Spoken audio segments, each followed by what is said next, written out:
రక్షక దేవుళ్లకు నమస్కారం. అఖండ మండలాకారం వ్యాప్తం ఏన చరాచరం తత్పదం దర్శితం ఏన తస్మై శ్రీ గురవే నమః. ఆదిమధ్యాంతరహితుడు, లయకారకుడు, భక్త సులభుడు అయిన ఆ పరమశివుని పాదపద్మాలకు నమస్కరిస్తూ ఈనాటి మన విశేష వీడియోలోకి అడుగుపెడుతున్నాం. జీవితం అనేది ఎప్పుడూ ఒకేలా ఉండదు. సముద్రపు అలల మాదిరిగా కష్టసుఖాలు వస్తూ పోతూ ఉంటాయి. కాని కొన్నిసార్లు ఆ కష్టాల ఉధృతి ఎంత ఎక్కువగా ఉంటుందంటే మనిషికి ఊపిరి తీసుకోవడం కూడా భారంగా మారుతుంది. ఆర్థిక సమస్యలు ఉచ్చులా బిగస్తాయి, ఆరోగ్య సమస్యలు నీడలా వెంటాడుతాయి, మనశ్శాంతి అనేది మచ్చుకైనా కనిపించదు.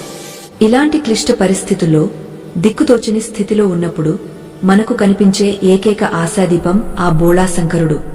ఎందుకంటే ఆయన అసుతోషుడు, అంటే అతి త్వరగా సంతోషించేవాడు అని అర్థం. ఆయనను ప్రసన్నం చేసుకోవడానికి యజ్ఞాలు, యాగాలు, భారీ క్రతువులు చేయనవసరం లేదు. కేవలం నిష్కల్మషమైన మనసుతో, కళ్ల నిండా నీళ్లతో శివ అని ఒక్కసారి పిలిస్తే చాలు, కైలాసం నుండి కదిలి వస్తాడు ఆ కరుణామయుడు. ఈరోజు మనం చెప్పుకోబోయేది అలాంటి ఒక అద్భుతమైన, అతి సులభమైన, కాని అత్యంత శక్తివంతమైన రహస్యం గురించి.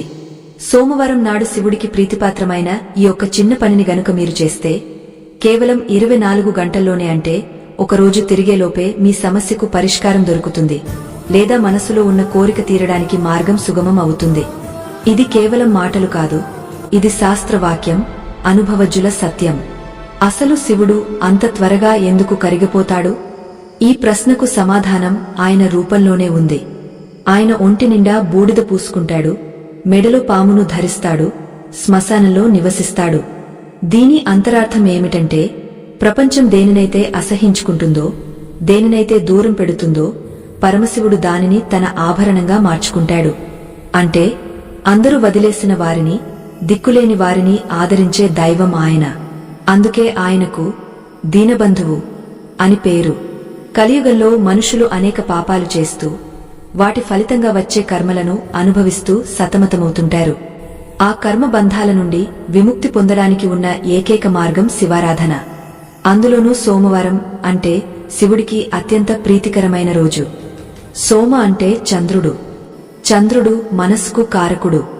శివుడు ఆ చంద్రుని తన తలమీద ధరించాడు, అంటే చంద్రశేఖరుడు అయ్యాడు.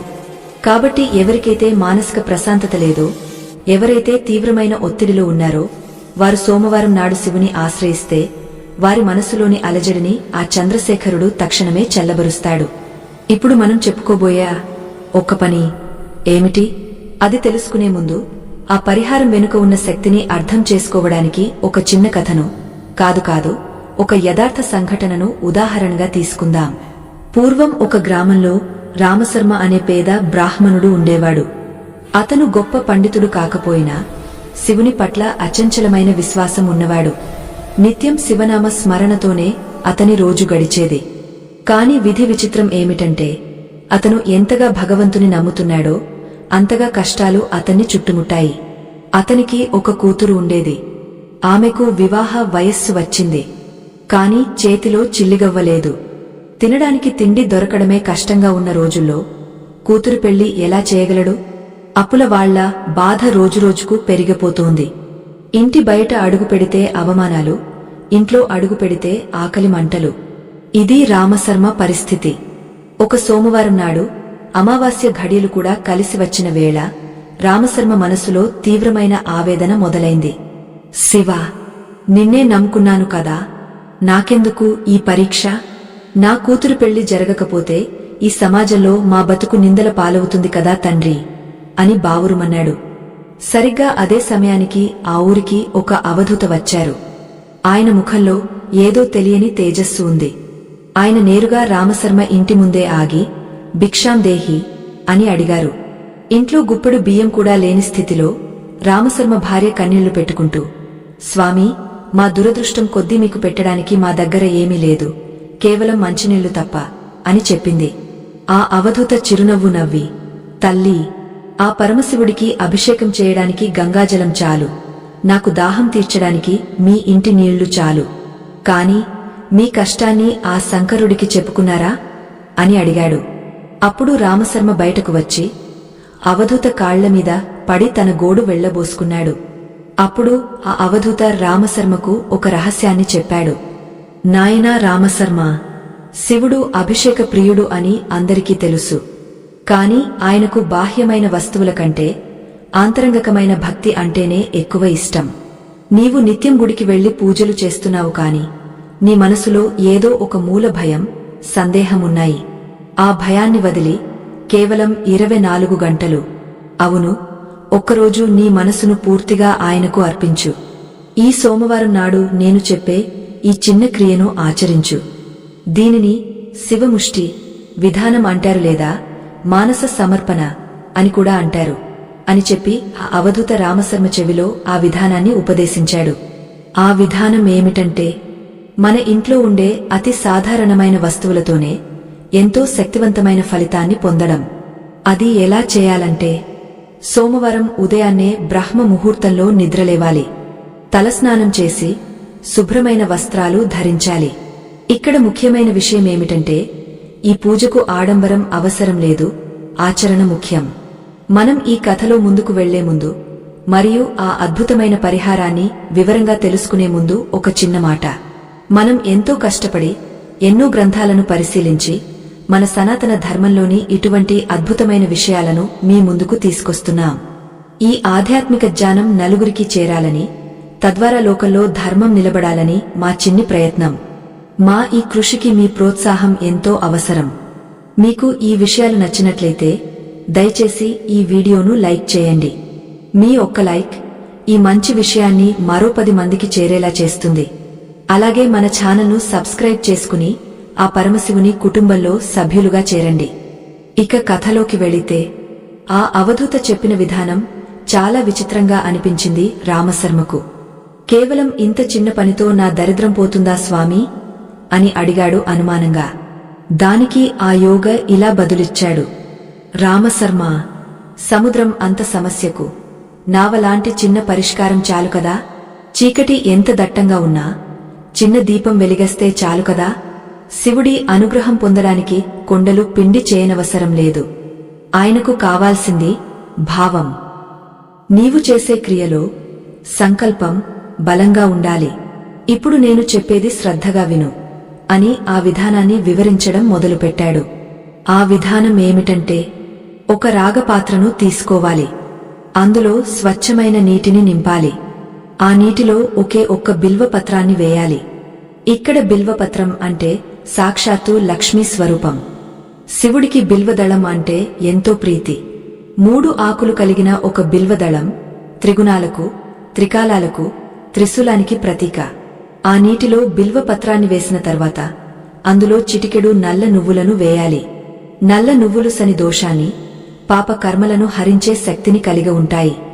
సాధారణంగా నల్ల నువ్వులను ఇంట్లో వాడరు, కాని శివారాధనలో, ముఖ్యంగా శని ప్రభావం లేదా కర్మదోషం పోవడానికి చేసే అభిషేకంలో వీటిని వాడటం వల్ల అద్భుతమైన ఫలితాలుంటాయి. అయితే ఇక్కడ అసలైన రహస్యం నీటిలోనో నువ్వులలోనో లేదు, ఆ పాత్రను పట్టుకుని మనం చేసే ప్రార్థనలో ఉంది. ఆ పాత్రను 2 చేతులతో పట్టుకుని కళ్ళు మూసుకుని మనసులో ఉన్న కోరికను గట్టిగా తలచుకోవాలి. ఎలా తలచుకోవాలి అంటే, ఆ కోరిక అప్పటికే తీరిపోయినట్లుగా భావించాలి. ఉదాహరణకు, మీకు ఆర్థిక సమస్య ఉంటే, శివా, నా కష్టాలన్నీ తీరిపోయాయి, నీ దయ వల్ల నేను సంతోషంగా ఉన్నాను అని భావన చేయాలి. దీనినే భావనా సిద్ధి అంటారు. ఇలా 11 సార్లు ఓం నమః శివాయ అనే పంచాక్షరి మంత్రాన్ని జపిస్తూ ఆ నీటిని ఆ పాత్రలోనే చూస్తూ ఉండిపోవాలి. ఆ నీటిలో మీ ప్రతిబింబం మీకు కనిపించాలి. అలా కనిపిస్తున్నప్పుడు మీలోని ఆత్మ ఆ పరమాత్మతో అనుసంధానం అవుతున్నట్లు ఊహించుకోవాలి. ఆ తరువాత ఆ నీటిని తీసుకువెళ్లి దగ్గరలో ఉన్న శివాలయంలోని శివలింగం మీద గాని, లేదా ఇంట్లో ఉన్న చిన్న శివలింగం మీద గాని ధారగా పోయాలి. నీరు పోస్తున్నంతసేపు ఆ ధార తెగకూడదు. అదే సమయంలో మీ మనసులోని ఆలోచన కూడా తెగకూడదు. అవధూత ఇంకా ఇలా చెప్పాడు. రామశర్మ, నీవు ఈ సోమవారం ఈ పని చెయ్యి. కాని గుర్తుంచుకో, ఆ 24 గంటలు అంటే నువ్వు అభిషేకం చేసిన క్షణం నుండి మరుసటి రోజు అదే సమయం వరకు నీ నోటి నుండి ఒక్క అబద్ధం కూడా రాకూడదు. నీ మనసులో ఎవరి పట్ల ద్వేషముండకూడదు, మరియు సాధ్యమైనంత వరకు శివ శివ అనే నామాన్ని జపిస్తూనే ఉండాలి. నిద్రలో కూడా నీ శ్వాస శివనామాన్ని జపించేలా నీ మనసును లగ్నం చేయి. ఇలా చేస్తే 24 గంటలు గడిచేలోపే నీకు శుభవార్త అందుతుంది. ఈ మాటలు విన్న రామశర్మలో కొత్త ఆశ చిగురించింది. ఏదో తెలియని ధైర్యం వచ్చింది. ఆ అవధూత వెళ్లిపోయాడు. రామశర్మ సోమవారం కోసం ఎదురుచూడసాగాడు. ఆ రోజు రానే వచ్చింది. తెల్లవారుజామునే నిద్రలేచాడు. తన దారిద్ర్యాన్ని, బాధలను పక్కన పెట్టి కేవలం శివుడిని నమ్మి స్నానం ఆచరించాడు. ఇంట్లో ఉన్న పాతరాగ చెంబును శుభ్రంగా తోమాడు. పక్కింటి పెరట్లోంచి ఎంతో బ్రతిమిలాడి ఒక బిల్వదళాన్ని తెచ్చుకున్నాడు. గుప్పెడు నల్ల నువ్వులు సేకరించాడు. అవధూత చెప్పినట్లుగా అన్నీ సిద్ధం చేసుకున్నాడు. కాని సరిగా పూజ మొదలుపెట్టే సమయానికి ఒక అవాంతరం వచ్చింది. రామశర్మ భార్య పరుగు పరుగున వచ్చింది. ఏవండీ, అప్పుల వాళ్లు ఇంటి బయట గొడవ చేస్తున్నారు. ఈరోజే బాకీ తీర్చకపోతే ఇల్లు ఖాళీ చేయిస్తామంటున్నారు. వాళ్లు లోపలికి వస్తున్నారు, త్వరగా ఏదో ఒకటి చేయండి అని భయంతో వణికిపోతూ చెప్పింది. రామశర్మ గుండె ఆగపోయినంత పనైంది. చేతిలో అభిషేక పాత్ర ఉంది. బయట అప్పుల వాళ్ల కేకలు వినిపిస్తున్నాయి. మనసులో ఏకాగ్రత కుదరడం లేదు. శివా, ఇదేం పరీక్ష తండ్రి? నేను నీ పూజ చేద్దామనుకుంటే ఇలాంటి ఆటంకమా అని మదనపడ్డాడు. ఒక పక్క భక్తి, మరో పక్క భయం. ఆ క్షణంలో రామశర్మ తీసుకున్న నిర్ణయం అతని జీవితాన్ని మలుపు తిప్పబోతోంది. అతను ఆ అప్పుల వాళ్లను ఎదుర్కోవడానికి బయటకు వెళ్తాడా, లేక తలుపులు గడియ వేసుకుని ఆ పరమశివుడి పాదాలనే నమ్ముకుని పూజను కొనసాగస్తాడా? అసలు ఆ అవధూత చెప్పినట్లుగా కేవలం నీళ్లు, నువ్వులతో చేసిన అభిషేకానికి అంతటి శక్తి ఉందా? శాస్త్రం ఏం చెబుతోంది? శివపురాణంలో ఇటువంటి సందర్భాలు ఉన్నాయా? రామశర్మ ఉద్రిక్తత నడుమ తన సంకల్పాన్ని ఎలా నెరవేర్చుకున్నాడు? 24 గంటల్లో నిజంగానే అద్భుతం జరిగిందా? ఈ ప్రశ్నలన్నింటికీ సమాధానం తెలియాలంటే ఆ ఉత్కంఠభరితమైన ఘట్టాన్ని మనం తదుపరి భాగంలో చూడాల్సిందే. తలుపులు బద్దలు కొడతామంటూ అప్పుల వాళ్లు చేస్తున్న హెచ్చరికలు రామశర్మ చెవుల్లో సీసం పోసినట్లు వినిపిస్తున్నాయి. భార్య భయంతో వణికిపోతూ కన్నీళ్లతో ఆయన వైపు చూస్తోంది. ఆ క్షణంలో రామశర్మ మనసు ఒక యుద్ధరంగంలా మారింది. ఒకవైపు తనను నమ్ముకున్న కుటుంబం, మరొకవైపు తాను నమ్ముకున్న దైవం. బయటకు వెళ్లి వాళ్లతో మాట్లాడితే ఈ అమృత భడియలు దాటిపోతాయి. ఆ అవధూత చెప్పిన బ్రహ్మ ముహూర్తం, ఆ ప్రత్యేక సమయం వృధా అయిపోతుంది. అలాగని పూజలో కూర్చుంటే బయటవాళ్లు ఎలాంటి అఘాయిత్యం చేస్తారో తెలియదు. ఇది కేవలం భక్తికి సంబంధించిన పరీక్ష మాత్రమే కాదు, అతని సహనానికి, విశ్వాసానికి సంబంధించిన అగ్నిపరీక్ష. కాని ఆ క్షణంలో రామశర్మకు ఆ అవధూత చెప్పిన మాటలు గుర్తొచ్చాయి. సమస్య ఎంత పెద్దదైనా శివుడికంటే పెద్దది కాదు. నీవు చేయవలసింది శరణాగతి మాత్రమే. అంతే. ఆ ఒక్క మాట అతనిలో వజ్రాయుధమంత ధైర్యాన్ని నింపింది. బయట జరుగుతున్న గొడవను పూర్తిగా విస్మరించాడు. మనసు అనే ద్వారాలను గట్టిగా మూసేశాడు. కేవలం తన చేతిలో ఉన్న రాగపాత్ర, అందులో ఉన్న బిల్వదళం, నల్ల నువ్వులు తప్ప అతనికి ఇంకేమీ కనిపించడం లేదు. భార్య ఆశ్చర్యంగా చూస్తుండగానే రామశర్మ పద్మాసనంలో కూర్చున్నాడు. కళ్ళు గట్టిగా మూసుకున్నాడు. బయట అరుపులు వినిపిస్తున్నా లోపల మాత్రం ఓం నమః శివాయ అనే నాదం మారుమోగడం మొదలైంది. ఆయన ఆ రాగపాత్రను తన హృదయానికి హత్తుకున్నాడు. ఆ నీటిలో తన ప్రాణాన్ని నింపుతున్నట్లుగా భావించాడు. పరమశివ, బయట ఉన్నది అప్పుల వాళ్లు కాదు, నా పూర్వజన్మ కర్మలు. వాటిని ఎదుర్కోగలిగే శక్తి నాకు లేదు. ఈ క్షణం నుండి నా బాధ్యత నీది, నా కుటుంబం నీది, నా పరువు కూడా నీదే అని సంపూర్ణంగా శరణు కోరాడు. ఇది చాలా ముఖ్యమైన దశ. దీనిని యోగశాస్త్రంలో ప్రపత్తి అంటారు. అంటే మన ప్రయత్నం ఆపేసి దైవానికి పూర్తిగా వదిలివేయడం. ఎప్పుడైతే భక్తుడు నేను చేస్తున్నాను అనే అహంకారాన్ని వదులుతాడో అప్పుడే దైవం బాధ్యత తీసుకుంటుంది. రామశర్మ సరిగ్గా అదే చేశాడు. చేతిలో ఉన్న పాత్రలోని నీటిని చూస్తూ తన సమస్యలన్నీ ఆ నీటిలో కరిగిపోతున్నట్లు, ఆ నల్ల నువ్వులు తన కష్టాలను లాగేసుకుంటున్నట్లు, ఆ బిల్వదళం తన జీవితంలోకి ఐశ్వర్యాన్ని తీసుకొస్తున్నట్లు బలంగా ఊహించుకున్నాడు. ఆ ఊహ ఎంత శక్తివంతంగా ఉందంటే అతని శరీరం నుండి ఒక విధమైన కంపన మొదలైంది. దాదాపు 10 నిమిషాల పాటు కదలకుండా అలాగే కూర్చుని పంచాక్షరి మంత్రాన్ని జపించాడు. ఆ తరువాత నెమ్మదిగా లేచి ఇంట్లో ఉన్న చిన్న శివలింగం దగ్గరకు వెళ్లాడు. శివా, ఇది నీరు కాదు, నా కన్నీరు. దీనితో నీ పాదాలను కడుగుతున్నాను. నా కష్టాలను కడిగే తండ్రి అంటూ ఆ ధారను శివలింగం మీద పోయడం మొదలుపెట్టాడు. సన్నని ధారగా నీరు పడుతుంటే రామశర్మ మనసు తేలికపడటం మొదలైంది. విచిత్రం ఏమిటంటే అతను ఆ ధార పోస్తున్నంతసేపు బయట అరుపులు నెమ్మదిగా తగ్గుతూ వచ్చాయి. చివరికి ఆ నీటిబొట్టు ఆఖరిది లింగం మీద పడేసరికి బయట పూర్తిగా నిశ్శబ్దం ఆవరించింది. అసలు రామశర్మ చేసిన ఈ క్రియలో అంత శక్తి ఎందుకు ఉంది? దీని వెనుక ఉన్న ఆధ్యాత్మిక రహస్యమేమిటి? దీనిని మనం కాస్త లోతుగా విశ్లేషించుకోవాలి. పురాణాల ప్రకారం నీరు అనేది జీవనానికి సంకేతం. శివుడు జలాధిపతుడు, గంగను తలపై ధరించినవాడు.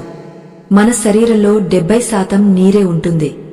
మన ఆలోచనలకు నీటికి దగ్గరి సంబంధముంటుంది. మనం ఏ భావనతో నీటిని తాకుతామో ఆ శక్తి ఆ నీటిలోకి ప్రవేశిస్తుందని ఆధునిక శాస్త్రం కూడా చెబుతోంది. రామశర్మ ఆ నీటిని పట్టుకుని మంత్రం చదివినప్పుడు ఆ నీరు మంత్రజలంగా మారింది. ఇక బిల్వపత్రం విషయానికి వస్తే లక్ష్మీదేవి తపస్సు ఫలితంగా బిల్వ వృక్షం పుట్టిందని శ్రీసూక్తం చెబుతోంది. ఆదిత్యవర్ణే తపసోధి జాతో వనస్పతిస్తవ వృక్షోథ బిల్వః అని వేదం కీర్తించింది. అంటే దారిద్ర్యాన్ని పోగొట్టే శక్తి ఆకులలో బిల్వ దళానికి మాత్రమే ఉంది. ఇక నల్ల నువ్వులు శనీశ్వరునికి ప్రతీక. శివుడు శని దేవునికి గురువు. ఎప్పుడైతే మనం శివుడికి నల్ల నువ్వులతో అభిషేకం చేస్తామో అప్పుడు మన జాతకంలో ఉన్న శని దోషాలు, ఏలినాటి శని ప్రభావాలు పటాపంచలైపోతాయి.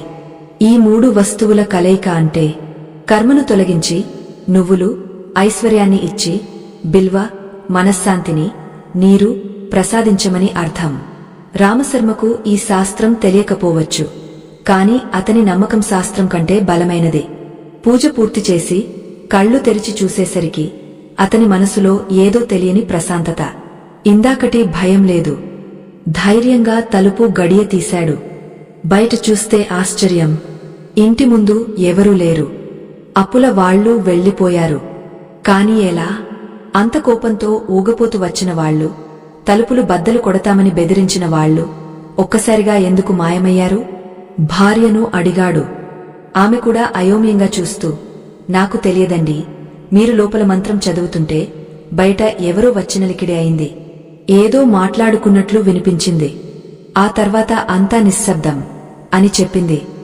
రామశర్మకు ఆ అవధూత మాటలు గుర్తొచ్చాయి. 24 గంటల్లో అద్భుతం జరుగుతుంది అన్నాడు కదా, బహుశా ఇదేనేమో అనుకున్నాడు. కాని అసలు కథ ఇప్పుడే మొదలైంది. శివుడి లీలలు అంత సులభంగా అర్థం కావు. ఆపదను తొలగించడమే కాదు, భక్తుడిని ఉన్నత స్థితికి తీసుకువెళ్లడమే ఆ మహాదేవుడి లక్షణం. ఈ సంఘటన జరిగిన కాసేపటికే ఊరిలో ఒక వార్త దావానలంలా వ్యాపించింది. ఆ ఊరి జమీందారు గారికి చాలా కాలంగా ఒక వింత రోగముంది. ఎందరో వైద్యులు చూశారు, ఎన్నో మందులు వాడారు, కాని ఫలితం లేదు. విపరీతమైన కడుపు నొప్పితో ఆయన బాధపడుతున్నాడు. సరిగ్గా రామశర్మ పూజ పూర్తి చేసిన సమయానికి జమీందారు గారికి కలలో ఒక దృశ్యం కనిపించింది. ఆ కలలో ఒక తేజోవంతుడైన యోగ కనిపించి, నీ రోగం తగ్గాలంటే ఈ ఊరి చివర ఉన్న ఆ బ్రాహ్మణుడి ఇంటికి వెళ్ళు. అతను ఈ ఉదయం శివుడికి అర్పించిన తీర్థాన్ని స్వీకరించు, నీ కర్మలు తొలగిపోతాయి అని చెప్పి అదృశ్యమయ్యాడు. ఇక్కడ మనం గమనించాల్సిన విషయం ఒకటుంది. మనం చేసే పూజ మన ఇంటి 4 గోడల మధ్యే జరగవచ్చు, కాని దాని ఫలితం విశ్వమంతా వ్యాపించే శక్తిని కలిగి ఉంటుంది. మీరు మనస్ఫూర్తిగా వెలిగించే దీపం ఎక్కడో ఉన్న చీకటిని కూడా పారద్రోలగలదు. ఇలాంటి అద్భుతమైన విషయాలు మన సనాతన ధర్మంలోని గొప్పదనం గురించి తెలుసుకుంటున్న మనం నిజంగా అదృష్టవంతులం. ఈ జ్ఞానం, ఈ భక్తిభావం మరింత మందికి చేరాలని మనసారా కోరుకుందాం. మీకు కూడా ఆ పరమశివుడి మీద అచంచలమైన నమ్మకముంటే ఈ వీడియోను లైక్ చేయడం మర్చిపోకండి. మీ లైక్ ఆ దైవానికి మీరు తెలిపే కృతజ్ఞత అనుకోండి. కథలోకి తిరిగి వస్తే, జమీందారు ఉలిక్కిపడి నిద్రలేచాడు. కలలో చెప్పిన ఆ బ్రాహ్మణుడు ఎవరో ఆరా తీశాడు. అది రామశర్మ అని తెలిసింది. వెంటనే తన సేవకులను పంపి రామశర్మను సగౌరవంగా తన మాళికకు తీసుకురమ్మని ఆదేశించాడు. ఇక్కడ రామశర్మ పరిస్థితి వేరు. ఇందాక అప్పుల వాళ్లు వెళ్లిపోయారు సరే, కాని వాళ్లు మళ్లీ ఎప్పుడు వస్తారో తెలియదు. ఈలోగా జమీందారుగారి సేవకులు ఇంటికి వచ్చారు. రామశర్మగారు, మిమ్మల్ని జమీందారుగారు పిలుస్తున్నారు అన్నారు. రామశర్మ గుండెలో రాయి పడింది. అయ్యో, నేను ఎవరికి అప్పు ఉన్నా జమీందారుగారికి మాత్రం ఏ అపకారం చేయలేదే, ఆయెందుకు నన్ను పిలుస్తున్నారు? బహుశా అప్పుల వాళ్లు ఆయనకు ఫిర్యాదు చేశారా? నన్ను శిక్షించడానికి పిలుస్తున్నారా అని భయపడ్డాడు. కాని వెళ్ళక తప్పదు. చేతిలో ఆ శివతీర్థమున్న పాత్రను అలాగే పట్టుకుని వణుకుతున్న కాళ్లతో జమీందారుగారి ఇంటికి బయలుదేరాడు. మార్గమధ్యలో రామశర్మ మనసులో అనేక ఆలోచనలు. కాని నోటిలో మాత్రం శివ శివ అనే నామం ఆగపోలేదు. అవధూత చెప్పిన నియమం గుర్తుంది కదా, 24 గంటలు శివనామం మరువకూడదు, అబద్ధం ఆడకూడదు. జమీందారుగారి ఇంటి ముఖద్వారం రాగానే స్వయంగా జమీందారుగారే ఎదురు వచ్చారు. అది చూసి రామశర్మతో పాటు అక్కడున్న వాళ్లంతా ఆశ్చర్యపోయారు. ఆ ప్రాంతానికి రాజులాంటి జమీందారు ఒక నిరుపేద బ్రాహ్మణుడికి ఎదురురావడమంటే సామాన్యమైన విషయం కాదు. జమీందారు నేరుగా వచ్చి రామశర్మ చేతులు పట్టుకుని, స్వామీ, నా ప్రాణం మీ చేతిలో ఉంది. మీ దగ్గర ఉన్న ఆ తీర్థం నాకు ప్రసాదించండి అని అడిగాడు. రామశర్మకు నోట మాట రాలేదు. అయ్యా, నేను పామరుడిని, నా దగ్గర ఏముంది అన్నాడు అమాయకంగా. అప్పుడు జమీందారు తనకు వచ్చిన కల గురించి వివరించాడు. అది విన్న రామశర్మ కళ్లల్లో నీళ్లు తిరిగాయి. శివా, నీ లీలలు ఎంత విచిత్రమైనవి! నా కష్టం తీర్చమని నేను అడిగితే నువ్వు నన్ను మరొకరికి ఔషధంగా మార్చావా అని మనసులో నమస్కరించుకున్నాడు. రామశర్మ ఆ పాత్రలోని తీర్థాన్ని జమీందారుగారికి ఇచ్చాడు. ఆయన అత్యంత భక్తితో ఆ నీటిని కళ్లకు అద్దుకుని స్వీకరించాడు. ఆశ్చర్యం! ఆ నీరు గొంతు దిగగానే ఎన్నో ఏళ్లుగా పట్టి పీడిస్తున్న కడుపు నొప్పి మంచులా కరిగిపోయింది. జమీందారు ముఖంలో విపరీతమైన తేజస్సు వచ్చింది. ఆయన ఆనందానికి అవధులు లేవు. వెంటనే రామశర్మ కాళ్లమీద పడిపోయాడు. మీరు సామాన్యులు కాదు, సాక్షాత్తు ఆ పరమశివుడి స్వరూపం. మీకు ఏం కావాలో కోరుకోండి, నా ఆస్తి మొత్తం రాసిచ్చినా మీ రుణం తీరదు అన్నాడు. ఇక్కడ గమనించండి, అవధూత చెప్పినట్లు 24 గంటలు కూడా గడవలేదు. అప్పుడే ఫలితం కళ్ల ముందు కనిపిస్తోంది. కాని రామశర్మ ఆశపడలేదు. అయ్యా, నాకు మీ ఆస్తులు వద్దు, నా కూతురి వివాహం జరగాలి, నా అప్పులు తీరాలి, అంతే చాలు అని చెప్పాడు. జమీందారు నవ్వి, అది నా బాధ్యత, కాని అంతకంటే ముందు మీరు మా వంశానికి గురువుగా ఉండాలి అని వేడుకున్నాడు. రామశర్మ ఇంటికి తిరిగి వచ్చేసరికి అతని ఇంటి రూపురేఖలే మారిపోయాయి. అప్పుల వాళ్లు వచ్చి క్షమాపణలు చెబుతున్నారు. జమీందారుగారి మనుషులు పెళ్లికి కావాల్సిన సామాగ్రిని తెచ్చి డంప్ చేస్తున్నారు. ఇదంతా చూస్తుంటే రామశర్మకు కలలా ఉంది. కాని ఈ కథలో అసలైన ట్విస్ట్ ఇంకా మిగిలే ఉంది. రామశర్మకు దొరికిన ఈ పరిష్కారం కేవలం అతని భక్తి వల్ల మాత్రమే రాలేదు. దాని వెనుక పూర్వజన్మ సుకృతం ఒకటి దాగ ఉంది. అసలు అవధూత ఎవరు? ఆయన రామశర్మనే ఎందుకు ఎంచుకున్నాడు? ఆ సోమవారం నాడు జరిగిన అద్భుతం వెనుక ఉన్న మరో బలమైన కారణమేమిటి? ఇది తెలియాలంటే మనం కాలంలో వెనక్కి వెళ్ళాలి. శివపురాణంలో చెప్పబడిన ఒక అద్భుతమైన గాథను ఇప్పుడు మనం గుర్తు చేసుకోవాలి. ఎందుకంటే రామశర్మ చేసిన పూజా విధానం ఆ గాథలోని ఒక సంఘటనకు ప్రతిరూపం. ఆ కథ వింటే మీ రోమాలు నిక్కబొడుచుకుంటాయి. సోమవారం నాడు శివుడికి నీరు, బిల్వదళం ఎందుకు అంత ఇష్టమో మీకు స్పష్టంగా అర్థమవుతుంది. అనగనగా ఒక కారడవి. అందులో గురుద్రుహుడు అనే ఒక వేటగాడు ఉండేవాడు. అతను పరమ క్రూరుడు. జంతువులను చంపి తన కుటుంబాన్ని పోషించుకునేవాడు. అతనికి ధర్మం తెలియదు, దైవం తెలియదు. కేవలం పొట్టకుడి కోసం బతికే ఒక సామాన్య కిరాతకుడు. ఒకనాడు శివరాత్రి పర్వదినం వచ్చింది. కాని ఆ విషయం అతనికి తెలియదు. ఉదయం నుండి వేటకు వెళ్లాడు కాని ఒక్క జంతువు కూడా దొరకలేదు. ఆకలితో అలసటతో రాత్రి అయ్యేసరికి ఒక కొలను దగ్గరకు చేరాడు. అక్కడ ఒక చెట్టు ఎక్కి ఏదైనా జంతువు నీళ్లు తాగడానికి వస్తుందేమోనని కాపు కాశాడు. యాదృచ్ఛికంగా అది బిల్వ వృక్షం. అతని దగ్గర తాగడానికి తెచ్చుకున్న నీటికుండ ఉంది.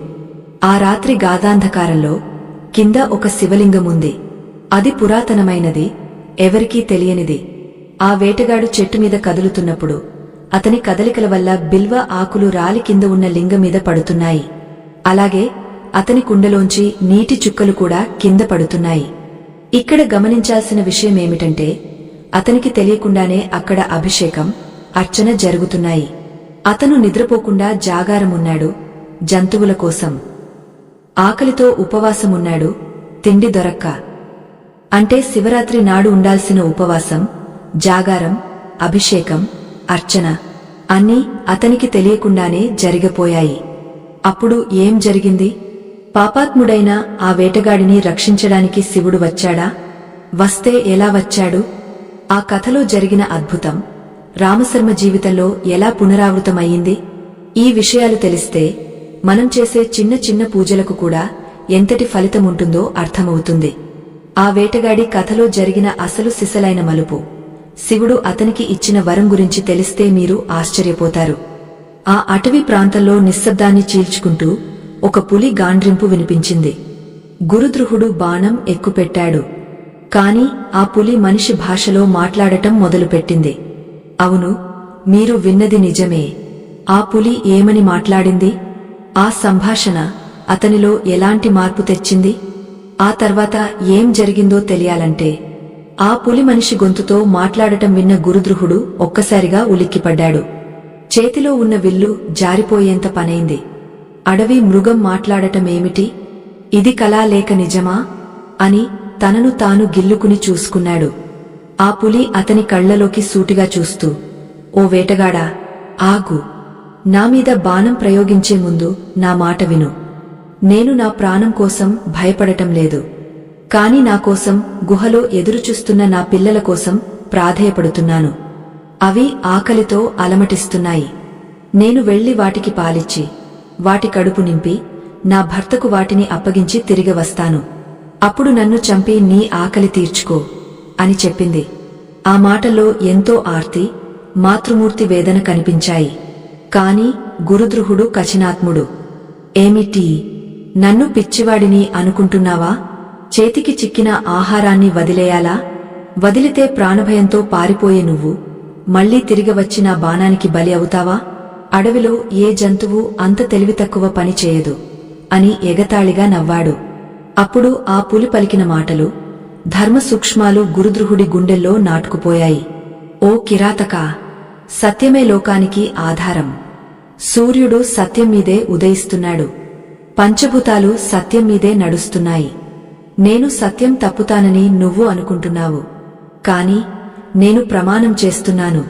ఒకవేళ నేను తిరిగి రాకపోతే బ్రాహ్మణుడిని చంపిన పాపం, గర్భవతిని హింసించిన పాపం, గురువును మోహించిన పాపం, శరణు కోరిన వారిని వదిలేసిన పాపం నాకు చుట్టుకుంటాయి అని భయంకరమైన శపథాలు చేసింది.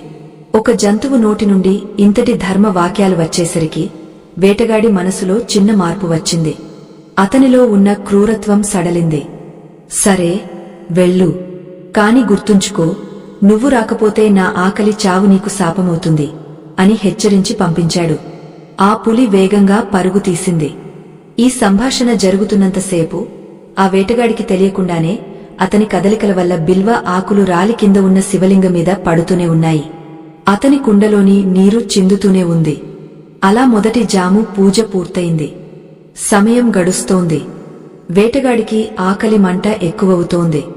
ఇంతలో అటుగా మరొక పులి వచ్చింది. గురుద్రుహుడు ఆశగా బాణం ఎక్కుపెట్టాడు. కాని ఆ పులి కూడా మనిషి భాషలో మాట్లాడింది.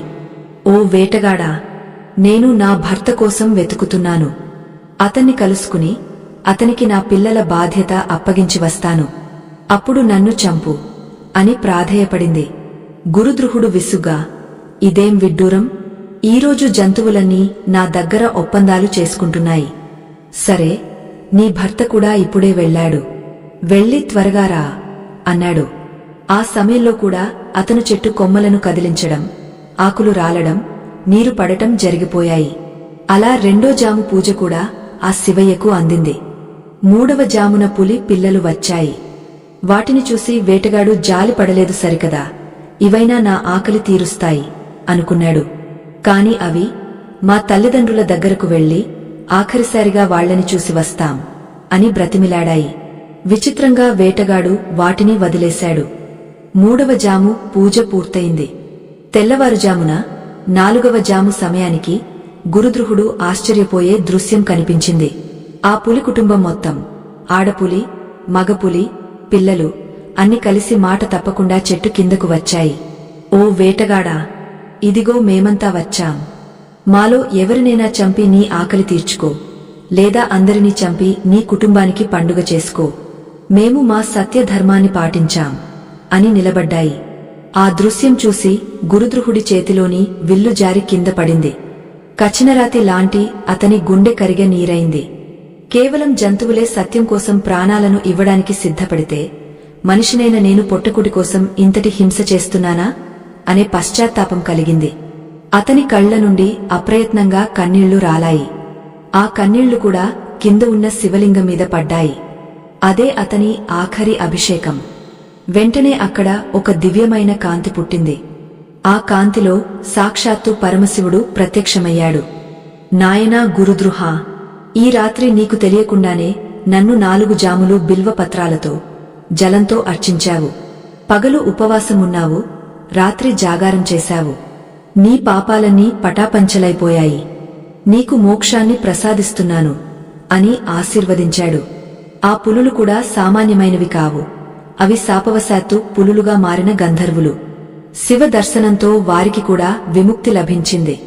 చూసారా, తెలియకుండా చేస్తేనే అంత ఫలితముంటే రామశర్మలాగా తెలిసి మనస్ఫూర్తిగా సంకల్ప బలంతో ఆ శివముష్టి పరిహారం చేస్తే ఇంకెంత ఫలితముంటుంది. అందుకే మన పెద్దలు చెబుతారు, శివుడికి కావలసింది ఆడంబరం కాదు, ఆత్మ నివేదన అని. ఇక్కడ మనం ముఖ్యంగా గమనించాల్సిన విషయమేమిటంటే, నీరు మనలోని చంచల స్వభావానికి ప్రతీక.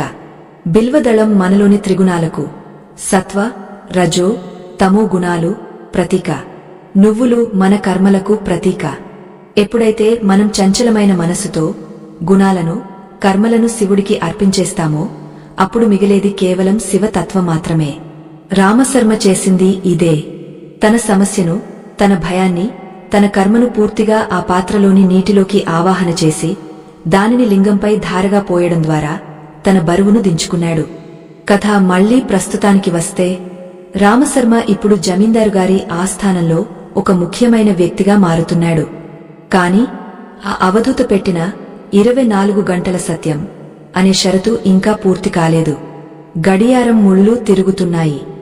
రామశర్మకు తెలియదు, రాబోయే కొన్ని గంటల్లో అతని జీవితంలోనే అతిపెద్ద ధర్మ సంకటం రాబోతోందని. సాయంత్రం అయ్యింది. జమీందారుగారు తన ఆరోగ్యం కుదుటపడటంతో ఒక పెద్ద విందు ఏర్పాటు చేశారు. ఊరిలోని ప్రముఖులంతా వచ్చారు. అందరూ రామశర్మను పొగడ్తలతో ముంచెత్తుతున్నారు. ఏమండీ శాస్త్రిగారు, మీ చేతిలో ఏదో మహిమ ఉందట కదా, మట్టిని ముట్టుకుంటే బంగారం అవుతుందట కదా అని రకరకాలుగా అడుగుతున్నారు. రామశర్మ మాత్రం మౌనంగా, వినయంగా నవ్వుతూ ఊరుకుంటున్నాడు. అతని మనసు నిండా శివనామమే ఉంది. సరిగా అప్పుడే ఆ ఊరికి కొత్తగా వచ్చిన ఒక తహసీల్దార్, ప్రభుత్వ అధికారి ఆ విందుకి వచ్చాడు. అతను నాస్తికుడు, దేవుడంటే నమ్మకం లేనివాడు. జమీందారుగారికి నయం అవడం కేవలం యాదృచ్ఛికమని, లేదా ఏదో మూలికా వైద్యం వల్ల జరిగిందని అతని వాదన. అతను రామశర్మను చూడగానే ఒక రకమైన చులకన భావంతో దగ్గరకు వచ్చాడు. అందరి ముందు రామశర్మను అవమానించాలనేది అతని ఉద్దేశం. ఏమయ్యా బ్రాహ్మణుడా, నువ్వు ఏదో మంత్రం వేసి జమీందారుగారిని బాగుచేశావట కదా, ఆ మంత్రం ఏంటో మాకు కూడా చెబితే మేము కూడా డాక్టర్ల దగ్గరకు వెళ్లడం మానేస్తాం అని వెటకారంగా అడిగాడు. సభలో అంతా నిశ్శబ్దం ఆవరించింది. జమీందారుగారికి కోపం వచ్చింది కాని ప్రభుత్వ అధికారి కావడంతో ఏమీ అనలేకపోయారు.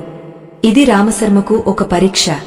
అతను గనుక అవును, నాకు గొప్ప మంత్రం వచ్చు అని చెబితే అది అబద్ధమవుతుంది.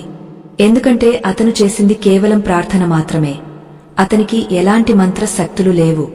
అలాగని నాకు ఏమీ రాదు అని చెబితే జమీందారుగారి నమ్మకాన్ని కించపరిచినట్లు అవుతుంది. సభలో చులకన అవుతాడు. పైగా అవధూత చెప్పిన నియమం ప్రకారం అతను అబద్ధం చెప్పకూడదు. ఆ క్షణంలో రామశర్మ ఏం చెప్పాలి? అందరూ అతని వైపే చూస్తున్నారు. ఆ తహసీల్దార్ దర్పంగా మీసం మెలేస్తూ సమాధానం కోసం ఎదురుచూస్తున్నాడు. రామశర్మ కళ్ళు మూసుకుని ఒక్క క్షణం ఆ పరమశివుడిని తలచుకున్నాడు. శివా, నన్ను సత్యం పలకమని శాసించావు. ఇప్పుడు ఈ సత్యం నన్ను నవ్వులపాలు చేసినా సరే నీ ఆజ్ఞను మాత్రం దాటను అని నిర్ణయించుకున్నాడు. కళ్ళు తెరిచి శాంతంగా స్పష్టమైన గొంతుతో ఇలా చెప్పాడు. అయ్యా, మీరు అనుకుంటున్నట్లు నాకు ఎలాంటి మంత్రశక్తులు లేవు, తంత్ర విద్యలు తెలియవు. నేను ఒక సామాన్యమైన నిరుపేద బ్రాహ్మణుడిని. నాకు తెలిసిందల్లా ఆ శివుడి పాదాలను నమ్ముకోవడం మాత్రమే. జమీందారు గారికి నయం అవడం నా గొప్పతనం కాదు, అది వారి పూర్వజన్మ సుకృతం మరియు ఆ పరమేశ్వరుడి కరుణ మాత్రమే. ఇందులో నేను కేవలం ఒక నిమిత్తమాత్రుడిని. పోస్ట్ మ్యాన్ ఉత్తరాన్ని మాత్రమే అందిస్తాడు, అందులో రాసి ఉన్న శుభవార్తను సృష్టించడు. నేను కూడా అంతే అని చెప్పాడు. ఎంత అద్భుతమైన సమాధానం! కాని ఆ నాస్తికుడైన తహసీల్దార్ అక్కడితో ఆగుతాడా? లేద్. ఓహో, భలే తప్పించుకున్నావే. సరే, నీ శివుడికి అంత శక్తి ఉంటే నాకొక సవాలు ఉంది, దాన్ని స్వీకరిస్తావా అని అడిగాడు. రామశర్మ మౌనంగా చూశాడు. తహసీల్దార్ తన జేబులోంచి ఒక ఖరీదైన రత్నాల హారాన్ని తీశాడు. అది జమీందారు గారి భార్యకు చెందినదిగా కనిపిస్తోంది. ఇదిగో, ఈ హారం నిన్న రాత్రి మా ఇంట్లో దొరికింది. ఇది ఎవరిదో, ఎక్కడిదో నీ శివుడిని అడిగ చెప్పు, లేదా నీ దివ్యదృష్టితో చూసి చెప్పు. చెప్పలేకపోతే నువ్వు ఊరిని మోసం చేస్తున్నవని ఒప్పుకోవాలి అని సవాలు విసిరాడు. నిజానికి ఆ హారం గురించి అక్కడ ఎవరికీ తెలియదు. అది ఒక దొంగలించబడిన వస్తువు. తహసీల్దార్ కావాలనే రామశర్మను ఇరికించడానికి ఈ నాటకం ఆడుతున్నాడు. ఇక్కడ రామశర్మకు మరొక చిక్కు వచ్చి పడింది. అతనికి నిజంగానే తెలియదు ఆ హారం ఎవరిదో. నాకు తెలియదు అని చెబితే తహసీల్దార్ అతన్ని మోసగాడిగా ముద్రవేస్తాడు. పోనీ ఏదో ఒకటి ఊహించి చెబితే అది అబద్ధం అవుతుంది. 24 గంటల వ్రతభంగం అవుతుంది. జమీందారుగారు కలగజేసుకోబోయారు. కాని రామశర్మ ఆయనను వారించాడు. అయ్యా, శివుడిని పరీక్షించే అర్హత నాకు లేదు, కాని నా సత్యాన్ని నిరూపించుకునే బాధ్యత నాకు ఉంది. నాకు రేపు ఉదయం వరకు సమయం ఇవ్వండి. ఆ పరమేశ్వరుడు ఏం చెబితే అది మీకు చెబుతాను అన్నాడు. తహసీల్దార్ పకపక నవ్వి, సరే, రేపు ఉదయం ఇదే సమయానికి రచ్చబండ దగ్గర తేల్చుకుందాం. అప్పటి వరకు నువ్వు ఊరు దాటిపోకూడదు అని హుకుం జారీ చేశాడు. రామశర్మ ఇంటికి తిరిగి వచ్చాడు. పరిస్థితి మళ్లీ మొదటికి వచ్చింది. ఉదయం దరిద్రం బాధ ఉంటే ఇప్పుడు అవమానం భయం పట్టుకుంది. శివా, ఉదయం నా కష్టాన్ని తీర్చావు, సంతోషం. కాని ఇప్పుడు నా పరువును పందెం వేశావు. ఇది నీకు న్యాయమా అని కుమిలిపోయాడు. కాని అతను మర్చిపోయిన విషయం ఒకటి ఉంది. అతను ఉదయం చేసిన శివముష్టి పరిహారం, నీటితో చేసిన ఆ అభిషేకం, దాని శక్తి 24 గంటల పాటు రక్షణ కవచంలా పనిచేస్తూనే ఉంటుంది. ఆ రాత్రి రామశర్మ నిద్రపోలేదు. శివలింగం ముందు కూర్చుని ధ్యానం చేస్తున్నాడు. అర్ధరాత్రి దాటిన తర్వాత ఊరంతాగాగ్య నిద్రలో ఉంది. ఒక్క రామశర్మ ఇల్లు మరియు ఆ తహసీల్దార్ ఇల్లు తప్ప. తహసీల్దార్ ఇంట్లో ఏం జరుగుతోంది? అతను ఆ హారాన్ని ఎందుకు తెచ్చాడు? అసలు ఆ హారం వెనుక ఉన్న రహస్యమేమిటి? ఆ రాత్రి తహసీల్దార్కు ఒక భయంకరమైన అనుభవం ఎదురుకాబోతోంది. అది శివుడి మాయా, లేక అతని పాప ఫలితమా? శివారాధకుడిని అవమానిస్తే జరిగే పరిణామం ఎలా ఉంటుందో ఆ రాత్రి అతనికి తెలియబోతోంది. అలాగే మన రామశర్మ చేసిన సోమవారపు అభిషేక జలం ఆ రాత్రి ఎలా అద్భుతం సృష్టించిందో చూస్తే మీ ఒళ్ళు గగుర్పొడుస్తుంది. ఆ సంఘటనతో రామశర్మ జీవితం మాత్రమే కాదు, ఆ ఊరి చరిత్రే మారిపోయింది. అసలు ఆ రాత్రి ఏం జరిగింది? తహసీల్దార్ ఎందుకు హడలిపోయాడు? రామశర్మ మరుసటి రోజు రచ్చబండ మీద గెలిచాడా లేదా? ఈ ఉత్కంఠభరితమైన మలుపును తదుపరి భాగంలో చూద్దాం. మన సనాతన ధర్మంలో నమ్మకానికి ఉన్న శక్తి ఎంత గొప్పదో ఈ కథ రుజువు చేస్తుంది. ఇంతటి గొప్ప విషయాన్ని మీ మిత్రులతో పంచుకోవడం మర్చిపోకండి. ఆ రాత్రి ఆ ఊరి పాలిట ఒక కాళ్లరాత్రిలా మారింది. ఆకాశంలో నక్షత్రాలు కూడా మేఘాల చాటున దాక్కున్నాయి, బహుశా జరగబోయే విపరీతాలను చూడలేకనేమో అన్నట్లుగా. రామశర్మ తన పూజాగదిలో ఆ చిన్న దీపం వెలుగులో నిశ్చలంగా కూర్చుని ఉన్నాడు. అతని శరీరం మాత్రమే అక్కడ ఉంది, మనసు కైలాసంలో విహరిస్తోంది. శివ, గెలుపు ఓటములు నాకు అనవసరం. సత్యం గెలవాలి, ధర్మం నిలబడాలి. దానికి నన్ను ఒక సాధనంగా వాడుకుంటావో లేదా సమిధగా మారుస్తావో నీ ఇష్టం అని సంపూర్ణ శరణాగతితో ధ్యానంలో మునిగిపోయాడు. గాలిలో కూడా ఓం నమః శివాయ అనే నాదం అస్పష్టంగా వినిపిస్తున్నట్లు ఉంది. కాని ఊరి మరోవైపున ఉన్న తహసీల్దార్ బంగ్లాలో పరిస్థితి ఇందుకు పూర్తిగా భిన్నంగా ఉంది. అక్కడ అహంకారం పడగ విప్పి నాట్యం చేస్తోంది. తహసీల్దార్ ఒక ఖరీదైన కుర్చీలో కూర్చుని చేతిలో మధురపాత్రను పట్టుకుని ఆ హారాన్ని బల్లమీద పెట్టి దాని వంక చూస్తూ వికటాట్టహాసం చేస్తున్నాడు. పిచ్చి బ్రాహ్మణుడు, రేపు ఉదయం ఊరందరి ముందు వాడి పరువు పోతుంది. దేవుడు, భక్తి అంటూ ప్రజలను మభ్యపెట్టే వీళ్ల ఆటలు ఇక సాగవు. ఈ హారం ఎవరిదో వాడికి తెలియదు, ఎందుకంటే ఇది ఈ ఊరిది కాదు. ఇది ఎక్కడో పక్క రాష్ట్రంలోని ఒక సంస్థానానికి చెందినది. నా మనుషులు దీనిని రహస్యంగా తెచ్చారు. దీని గురించి సాక్షాత్తు ఆ శివుడు దిగవచ్చినా చెప్పలేడు అని తనలో తానే గర్వంగా మాట్లాడుకున్నాడు. ఆ హారాన్ని తీసుకుని తన పడక గదిలో ఉన్న ఒక ఇనుప పెట్టెలో భద్రంగా దాచాడు. దానికి తాళం వేసి ఆ తాళం చెవిని తన దిండు కింద పెట్టుకుని పడుకున్నాడు. నిద్రలోకి జారుకునే ముందు కూడా అతని ఆలోచనలన్నీ రేపు జరగబోయే రచ్చబండ గురించే ఉన్నాయి. రామశర్మను ఎలా అవమానించాలి, జమీందారు గారి ముందు తన అధికారాన్ని ఎలా ప్రదర్శించాలి అనే కుట్రలతోనే అతని మెదడు నిండిపోయింది. కాని కాలం ఎప్పుడూ ఒకేలా ఉండదు. మనిషి ఒకటి తలిస్తే దైవం మరొకటి తలుస్తుంది. అందులోనూ శివభక్తుడిని అవమానించినప్పుడు ఆ కైలాసవాసుడు చూస్తూ ఊరుకోడు. అర్ధరాత్రి దాటిన తర్వాత సుమారు 2 గంటల సమయముంటుంది. తహసీల్దార్ గాగా నిద్రలో ఉన్నాడు. అప్పుడు అతనికి ఒక భయంకరమైన కల వచ్చింది. ఆ కలలో అతను ఒక దట్టమైన అడవిలో చిక్కుకున్నాడు. చుట్టూ గాసాంధకారం, ఎటు చూసినా దారి కనిపించడం లేదు. ఇంతలో ఆకాశం నుండి ఒక పెద్ద నీటిధార అతని మీద పడటం మొదలైంది. మొదట అది వర్షంలా అనిపించింది, కాని రాను రాను ఆ ధార ఉధృతి పెరిగింది. అది మామూలు నీరు కాదు, వేడి నీరులా అతన్నిక కాల్చేస్తోంది. ఆ నీటి ప్రవాహంలో అతను ఊపిరాడక కొట్టుకుపోతున్నాడు. ఎంత అరిచినా గొంతు పెగలడం లేదు. ఆ నీటిలో అతనికి వేలకొద్దీ నల్ల నువ్వులు కనిపిస్తున్నాయి. ఆ నువ్వులు చిన్న చిన్న పురుగులుగా మారి అతని శరీరాన్ని కుట్టడం మొదలుపెట్టాయి. ఆ బాధ వర్ణనాతీతం. కాపాడండి, కాపాడండి అని అరవాలని ప్రయత్నిస్తున్నాడు. అప్పుడే ఆ వరదలో ఒక పెద్ద బిల్వపత్రం కొట్టుకుంటూ వచ్చింది. దానిమీద ఒక దివ్య పురుషుడు కూర్చుని ఉన్నాడు. అతను మరెవరో కాదు, రామశర్మ. రామశర్మ ప్రశాంతంగా చిరునవ్వుతో ఆ ప్రవాహంలో పద్మాసనంలో కూర్చుని ఉన్నాడు. తహసీల్దార్ ఆయన్ని చూసి, రామశర్మ, నన్ను కాపాడు అని చేతులు చాచాడు. కాని రామశర్మ బదులివ్వలేదు. కేవలం ఆకాశం వైపు వేలు పెట్టి చూపించాడు.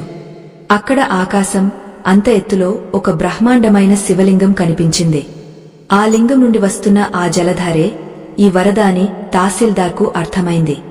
అది రామశర్మ ఉదయం చేసిన అభిషేక జలం. ఆ జలం భక్తుడికి అమృతం, కాని అహంకారికి విషం. తహసీల్దార్ ఉలిక్కిపడి నిద్రలేచాడు. ఒళ్లంతా చెమటతో తడిసిపోయింది. గుండె వేగంగా కొట్టుకుంటోంది. గొంతు తడారిపోయింది. పక్కనే ఉన్న నీళ్లు తాగుదామని చెయ్యి చాచాడు. గ్లాసు కింద పడి పగిలిపోయింది. ఆ శబ్దానికి గదిలో నిశ్శబ్దం మరింత భయంకరంగా మారింది. ఛీ, ఇదంతా నా భ్రమ. ఆ బ్రాహ్మణుడి గురించి ఎక్కువగా ఆలోచించడం వల్ల ఇలాంటి చెత్త కలలు వస్తున్నాయి అని తనకు తానే సర్ది చెప్పుకున్నాడు. లేచి ముఖం కడుక్కుందామని మంచం దిగబోయాడు. అప్పుడు అతని కళ్ళుగది మూల ఉన్న ఆ ఇనుప పెట్టె మీద పడ్డాయి. ఆ పెట్టె చుట్టూ ఏదో కదులుతున్నట్లు అనిపించింది. దీపం వెలుతురులో నిశితంగా చూశాడు. అతని గుండె ఆగినంత పనైంది. ఆ ఇనుప పెట్టె చుట్టూ ఒక నల్లటి త్రాచుపాము చుట్టుకుని ఉంది. అది మామూలు పాము కాదు. దాని కళ్ళు నిప్పు కణికల్లా మెరుస్తున్నాయి. అది పడగ విప్పి పెట్టెవైపు ఎవరూ రాకుండా కాపలా కాస్తున్నట్లుగా బుసలు కొడుతోంది. తహసీల్దార్ భయంతో వణికిపోయాడు. పాము! గదిలోకి పాము ఎలా వచ్చింది? కిటికీలన్నీ మూసే ఉన్నాయి కదా అని గడగడలాడాడు. సేవకులను పిలుద్దామని నోరు తెరిచాడు కాని గొంతు పెగలడం లేదు. ఆ పాము అతని వైపు తిరిగింది. ఆ చూపులో ఎంత తీవ్రత ఉందంటే తహసీల్దార్ తన ప్రాణం గాలిలో కలిసిపోతుందేమో అనుకున్నాడు. ఆ పాము కళ్లలో అతనికి మళ్లీ రామశర్మ రూపమే కనిపించింది. ఇది భ్రమా? నిజమా? తహసీల్దార్కు అర్థం కావడం లేదు. శివుడి మెడలో ఉండే నాగేంద్రుడే స్వయంగా వచ్చి తన భక్తుడి సత్యానికి సాక్ష్యంగా నిలబడ్డాడా? రాత్రంతా ఆ పాము అక్కడే ఉంది. తహసీల్దార్ మంచం దిగలేక, కనీసం కదలలేక నరకయాతన అనుభవించాడు. సమయం గడుస్తోంది. తెల్లవారుజామున బ్రహ్మ ముహూర్తం వచ్చింది. ఆ సమయానికి రామశర్మ తన ఇంట్లో నిద్రలేచి మళ్లీ స్నానం ఆచరించి ఓం నమః శివాయ అంటూ జపం మొదలుపెట్టాడు. ఎప్పుడైతే రామశర్మ జపం మొదలుపెట్టాడో అప్పుడు తహసీల్దార్ గదిలో ఉన్న పాము నెమ్మదిగా కిటికీ సందులోంచి మాయమైపోయింది. తహసీల్దార్ ఊపిరి పీల్చుకున్నాడు. కాని అతని మనసులో భయం మాత్రం పోలేదు. అయితే తెల్లవారేసరికి అతనిలోని అహంకారం మళ్లీ పడగవిప్పింది. రాత్రి జరిగింది కేవలం నా భయం వల్ల వచ్చిన భ్రమ మాత్రమే. ఆ పాము నిజంగా ఉండి ఉంటే నన్ను కాటేసేది కదా. అదంతా నా ఊహ. ఇప్పుడు వెళ్లి ఆ బ్రాహ్మణుడి పని పడతాను అని మొండి ధైర్యం తెచ్చుకున్నాడు. స్నానం చేసి ఆ పెట్టెను తెరిచి హారాన్ని తీసుకుని జేబులో వేసుకున్నాడు. కాని అతని చేతులు వణుకుతున్నాయి. ముఖంలో కళ తప్పింది. కళ్ల కింద నల్లటి వలయాలు వచ్చాయి. ఒక్క రాత్రిలో అతను 10 ఏళ్లు ముసలివాడిలా మారిపోయాడు.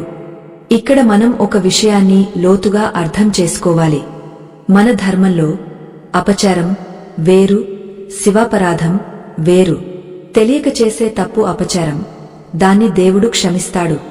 కాని తెలిసి భక్తుడిని బాధపెట్టేలా చేసే తప్పు శివాపరాధం. దానికి శిక్ష కఠినంగా ఉంటుంది. తహసీల్దార్ ఆ శిక్షకు అర్హుడు అయ్యాడు. రామశర్మ చేసిన పూజలోని బిల్వపత్రం, త్రిశూల సంకేతం ఇప్పుడు తహసీల్దార్ గుండెల్లో భయాన్ని పుట్టించింది. నువ్వులు, శని ప్రభావం అతని బుద్ధిని వక్రించేలా చేశాయి. ఇక మిగిలింది నీరు, ప్రశాంతత. అది రామశర్మకు రక్షణగా నిలిచింది. మిత్రులారా, ఇంతటి ఉత్కంఠభరితమైన కథలో మన జీవితానికి పనికొచ్చే ఎన్నో పాఠాలు ఉన్నాయి. మనం కష్టాల్లో ఉన్నప్పుడు దైవాన్ని నిందిస్తాం, కాని ఆ కష్టమే మనల్ని ఉన్నత స్థితికి తీసుకువెళ్లే మెట్టు అని గ్రహించం. రామశర్మ కథ మనకు అదే చెబుతోంది. ఈ అద్భుతమైన ఆధ్యాత్మిక ప్రయాణంలో మీరు కూడా మాతో ఉన్నందుకు సంతోషం. ఈ వీడియో మీకు నచ్చితే ఈ క్షణమే లైక్ చేసి కామెంట్ బాక్స్లో ఓం నమః శివాయ అని టైప్ చేయండి. ఆ నామస్మరణ మనందరికీ శుభాన్ని కలిగిస్తుంది. ఇక ఉదయం 9 గంటల సమయం.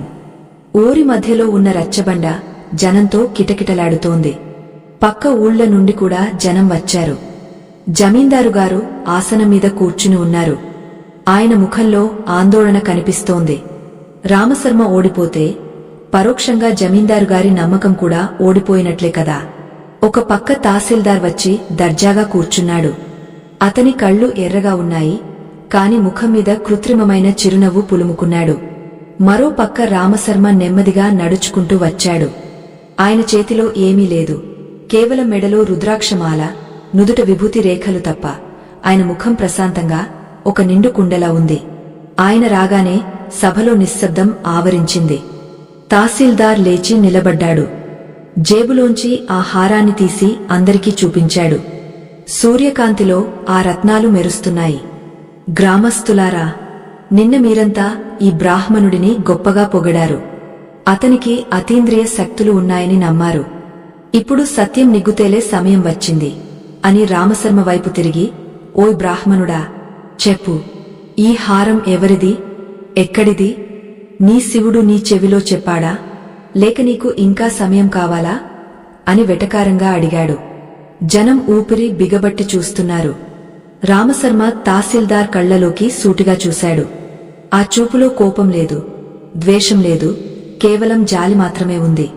అయ్యా, మీరు అడిగిన ప్రశ్నకు సమాధానం చెప్పే ముందు నేను ఆ పరమశివుడికి ఒక నమస్కారం చేసుకోవచ్చా అని అడిగాడు.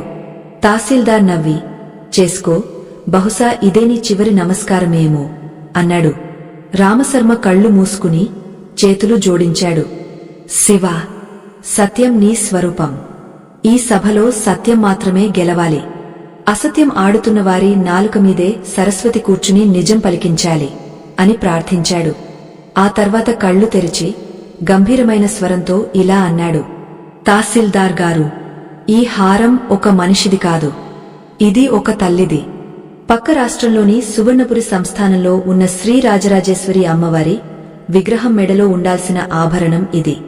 3 నెలల క్రితం ఆ గుడిలో చోరీ జరిగింది. ఆ దొంగలు ఎవరో కాదు, మీ దగ్గర నమ్మకంగా పనిచేస్తున్న సేవకులే. వాళ్లు దీన్ని తెచ్చి మీకు ఇచ్చారు. మీరు దీన్ని దాచిపెట్టారు. ఇది నిజం కాదా? రామశర్మ నోటి నుండి ఈ మాటలు రాగానే సభలో బాంబు పేలినంత శబ్దం, ఆ తర్వాత శ్మశాన నిశ్శబ్దం ఆవరించింది. తహసీల్దార్ ముఖం పాలిపోయింది. అబద్ధం, పచ్చి అబద్ధం. వీడు కట్టుకథలు చెబుతున్నాడు. దీనికి సాక్ష్యమేది? సాక్ష్యం లేకుండా మాట్లాడితే నాలుక కోస్తాను అని గట్టిగా అరిచాడు తహసీల్దార్. అతను భయాన్ని కప్పిపుచ్చుకోవడానికి కోపాన్ని నటిస్తున్నాడు. కాని రామశర్మ చలించలేదు. సాక్ష్యం కావాలా? అయితే ఆ హారం వెనుక వైపు చూడండి. దానిమీద శ్రీమాత్రే నమః అని చిన్న అక్షరాలతో చెక్కి ఉంటుంది. అలాగే ఆ దొంగతనం చేసిన మీ సేవకుడు భీమన్న ఇప్పుడు మీ బంగ్లా వెనుక ఉన్న గోడౌన్లో దాక్కుని ఉన్నాడు. కావాలంటే పిలిపించండి అని చాలా స్పష్టంగా చెప్పాడు. జమీందారు గారు వెంటనే స్పందించారు. భటులారా, వెంటనే వెళ్లి ఆ హారాన్ని పరిశీలించండి.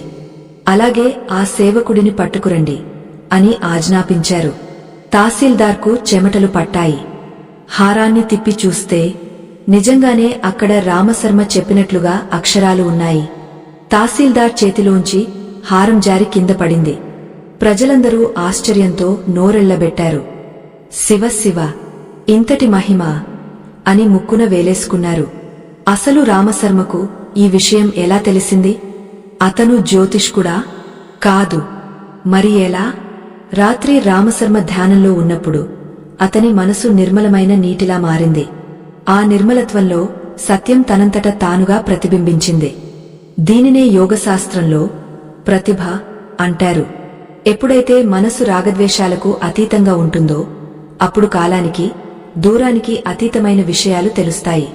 రామశర్మ చేసిన సోమవారపు వ్రతం, మౌన దీక్ష, సత్య వాక్పరిపాలన అతనికి ఈ శక్తిని ఇచ్చాయి. కాని కథ ఇక్కడితో అయిపోలేదు. తహసీల్దార్ తన తప్పు ఒప్పుకుంటాడా? లేదా అధికారాన్ని అడ్డం పెట్టుకుని రామశర్మను అరెస్టు చేయిస్తాడా? అసలైన అద్భుతం ఇప్పుడు జరగబోతోంది.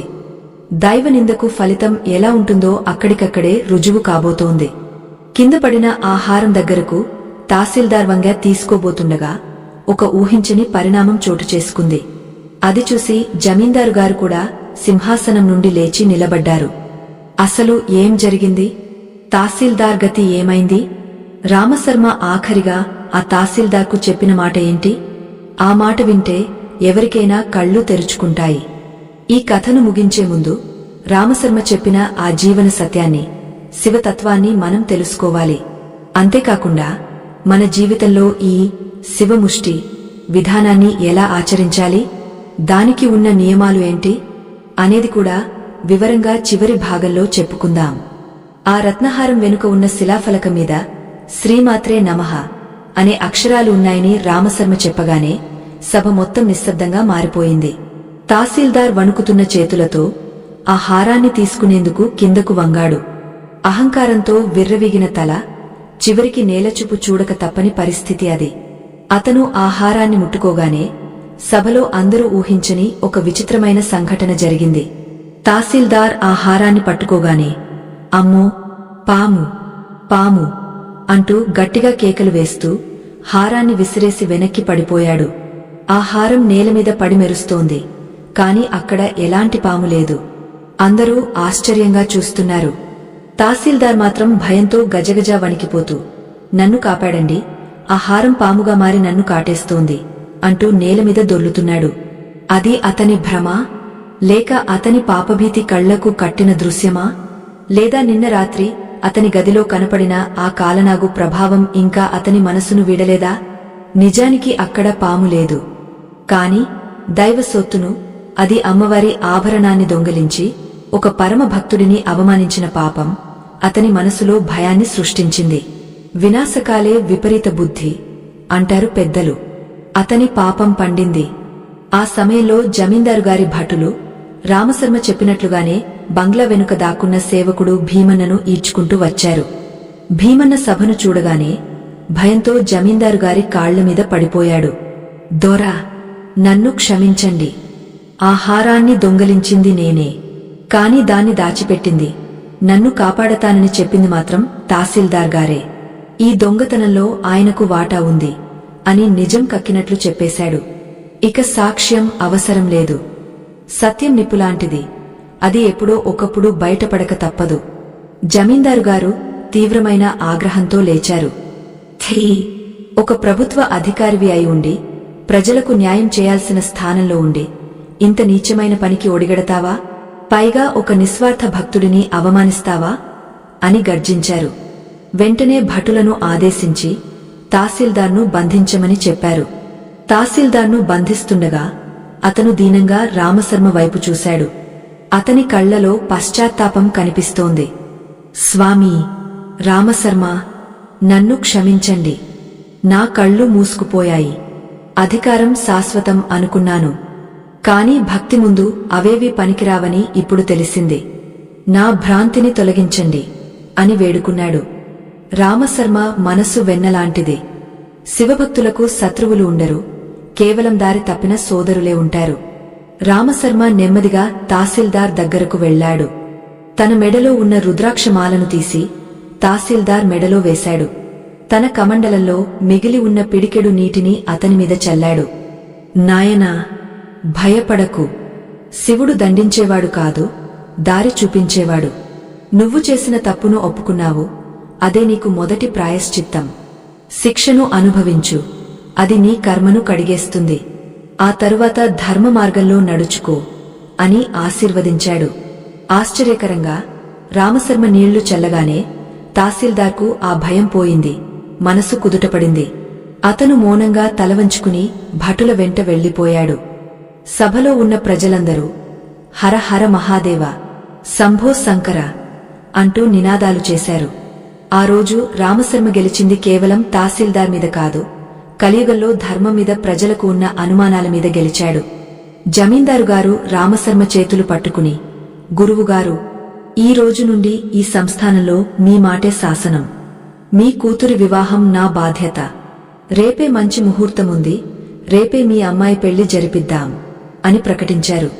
రామశర్మ కళ్లలో నీళ్లు తిరిగాయి. నిన్న ఉదయం ఇదే సమయానికి తన కూతురి పెళ్లి ఎలా జరుగుతుందో అని ఏడ్చాడు. సరిగ్గా 24 గంటలు తిరిగేసరికి జమీందారుగారే దగ్గరుండి పెళ్లి చేస్తానంటున్నారు. శివ, నీ లీలలు ఎంత చిత్రమైనవి! నిన్ను నమ్మిన వారికి నువ్వు ఇచ్చే బహుమానం ఇంత గొప్పగా ఉంటుందా అని రామశర్మ మనసులో స్మరించుకున్నాడు. అతను ఇంటికి వెళ్లేసరికి ఇల్లు మొత్తం పండుగ వాతావరణం నెలకొంది. ఊరి ఆడపడచులంతా వచ్చి అతని భార్యకు సాయం చేస్తున్నారు. ఇంటి ముందు రంగవల్లులు తీర్చిదిద్దారు. నిన్నటి వరకు ఆకలితో అలమటించిన ఆ ఇంట ఇప్పుడు పంచభక్ష్య పరమాన్నాలు వండుతున్నారు. ఇదంతా చూస్తుంటే రామశర్మకు అవధూత మాటలు గుర్తొచ్చాయి. ఒక్కరోజు, కేవలం ఒక్కరోజు నీ మనసును శివుడికి ఇస్తే జీవితాంతం ఆయన నీ బాధ్యత తీసుకుంటాడు. ఎంత గొప్ప సత్యం! మరుసటి రోజు రామశర్మ కూతురి వివాహం వైభవంగా జరిగింది. ఆ ఊరంతా తరలివచ్చింది. జమీందారుగారు కన్యాదాతగా నిలబడ్డారు. రామశర్మ తన జీవితంలో ఎప్పుడు చూడని ఆనందాన్ని అనుభవించాడు. కాని ఇంత వైభవం మధ్యలో కూడా రామశర్మ ఒక పనిని మర్చిపోలేదు. పెళ్లి హడావిడిలో అందరూ ఉండగా అతను మెల్లగా తన పూజా గదిలోకి వెళ్లాడు. ఆ రాగపాత్రను తీసుకున్నాడు. మళ్లీ నీళ్లు నింపాడు. ఒక బిల్వ పత్రాన్ని వేశాడు. నల్ల నువ్వులు వేశాడు. శివ, కష్టాల్లో ఉన్నప్పుడు నిన్ను పూజించడం సామాన్యం. కాని సుఖంలో కూడా నిన్ను మర్చిపోకుండా ఉండటమే నిజమైన భక్తి. నాకు ఈ సిరి సంపదలు వద్దు, నీ పాదాల చెంత స్థానం చాలు అని మళ్లీ అదే పూజ చేశాడు. ఇక్కడే రామశర్మ గొప్పతనముంది. కోరిక తీరగానే దేవుడిని పక్కన పెట్టే రకం కాదు అతను. ఫలితం వచ్చినా రాకపోయినా ఆరాధన ఆగపోకూడదు. అదే నిష్కామ కర్మ. ఈ కథ మనకు నేర్పే అత్యంత ముఖ్యమైన పాఠం ఇదే. మిత్రులారా, మనం చెప్పుకున్న ఈ కథ కేవలం రామశర్మ జీవితానికి సంబంధించినది మాత్రమే కాదు. ఇది మనందరి కథ. మనలో ప్రతి ఒక్కరూ ఏదో ఒక సమయంలో రామశర్మ లాంటి క్లిష్ట పరిస్థితులను ఎదుర్కొంటాం. ఆర్థిక సమస్యలు, ఆరోగ్య సమస్యలు, సమాజంలో అవమానాలు, ఇవన్నీ మనల్ని ఉక్కిరిబిక్కిరి చేస్తాయి. అప్పుడు మనకు కావాల్సింది డబ్బు కాదు, పలుకుబడి కాదు. మనకు కావాల్సింది దైవబలం. ఆ బలం ఎలా వస్తుంది? రామశర్మ చేసిన శివముష్టి పరిహారం ద్వారా వస్తుంది. మీరు కూడా మీ జీవితంలో అద్భుతాలు చూడాలనుకుంటున్నారా? మీ కష్టాలు మంచులా కరిగిపోవాలని కోరుకుంటున్నారా? అయితే రామశర్మ ఆచరించిన ఆ విశేషమైన పూజా విధానాన్ని మీరు కూడా పాటించండి. అయితే మీకు కొన్ని సందేహాలు రావచ్చు. అసలు ఈ పూజను ఏ సోమవారం మొదలు పెట్టాలి? బిల్వపత్రం దొరకపోతే ఏం చేయాలి? ఆడవారు ఈ పూజ చేయవచ్చా? 24 గంటల నియమాన్ని ఎలా పాటించాలి? పూజ చేసిన నీటిని ఏం చేయాలి? ఇలాంటి అనేక సందేహాలకు సమాధానం తెలియకపోతే పూజ ఫలితం పూర్తిగా దక్కదు. ఏ మందు వాడాలో తెలిస్తే సరిపోదు, దాని పథ్యం కూడా తెలియాలి. అప్పుడే రోగం తగ్గుతుంది. అలాగే ఈ పరిహారానికి కూడా కొన్ని ఖచ్చితమైన నియమాలు ఉన్నాయి. వాటిని తూచా తప్పకుండా పాటిస్తేనే 24 గంటల అద్భుతం జరుగుతుంది. మనం ఈ కథనంలోని చివరి ఘట్టానికి చేరుకున్నాం. ఇంతటి శక్తివంతమైన రహస్యమైన విధానాన్ని సంపూర్ణంగా ఒక పద్ధతి ప్రకారం తెలుసుకోవడం చాలా ముఖ్యం. రాబోయే చివరి భాగంలో ఈ శివముష్టి లేదా నీలకంక పరిహారం ఎలా చేయాలి, దానికి కావలసిన వస్తువులు ఏమిటి, ఏ సమయంలో చేయాలి, ఎవరు చేయకూడదు అనే విషయాలను ఒక గైడ్ లాగా వివరించబోతున్నాను. అలాగే ఈ కథ ముగింపులో రామశర్మకు అవధూత మళ్లీ కనిపించాడా? కనిపిస్తే ఆయన ఇచ్చిన చివరి సందేశం ఏమిటి అనేది కూడా చూద్దాం. ఈ చివరి సందేశం మీ జీవితాన్ని మార్చేయగలదు. మీరు సిద్ధంగా ఉన్నారా? ఆ పరమశివుడి అనుగ్రహాన్ని పొందడానికి మీరు ఒక్క అడుగు వేయండి. ఆయన 100 అడుగులు మీ వైపు వేస్తాడు. ఈ అద్భుతమైన ఘట్టాన్ని ముగించి ఆచరణాత్మకమైన మార్గంలోకి వెళ్దాం. ఈ వీడియోను ఇక్కడి దాకా చూశారంటే మీకు శివుడి అనుగ్రహం లభించినట్లే. మరిన్ని పుణ్యఫలాలు దక్కాలంటే ఈ మంచి విషయాన్ని 10 మందికి షేర్ చేయండి.